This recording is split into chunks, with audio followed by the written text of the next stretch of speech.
Hey, welcome back for a couple of big guys at the ballpark. Hunter McCann, Michael Cobbles joining you. A little off-day action for the Tigers.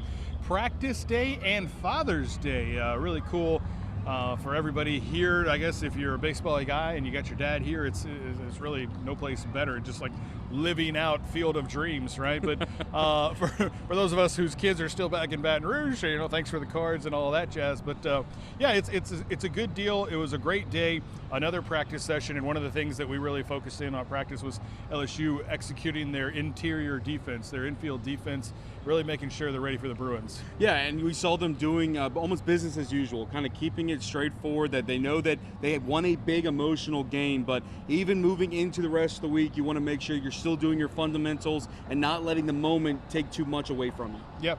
Yeah, I mean, 56-game playoff, right? That's the thing that Jay always talks about and preaches, so that when they get here on the big stage, it doesn't get too overwhelming for them. Just talking to a couple of guys, talked to Cade Anderson, talked to Kason Evans, talked to Chase Shores about their first outings, and it was interesting to me that every single one of them said that once they got out there on the mound, it was a lot less intimidating than what they expected. So you love to hear that. Anthony Ianson going to go against the Bruins in Game 2. Certainly that makes a lot of sense. It was interesting watching him get up and get hot in Game 1. Jay Johnson telling us, again, that they would have used him if they needed to, but they didn't need to, and really that is an advantage for LSU because nobody has that 1-2 punch that the Tiger baseball team has. And the Tigers have a huge advantage, honestly, in this matchup that we're going to see tomorrow between the Tigers and Bruins across this entire lineup, and especially when you talk about Ianson pitching on the mound for the Tigers. You think that they're in the driver's seat right now in the winner's bracket. If they could just find a way to play fundamental baseball like we talked about, I like their chances tomorrow against UCLA. No doubt about it. And if the Racers can find a way to knock out the Razorbacks, man,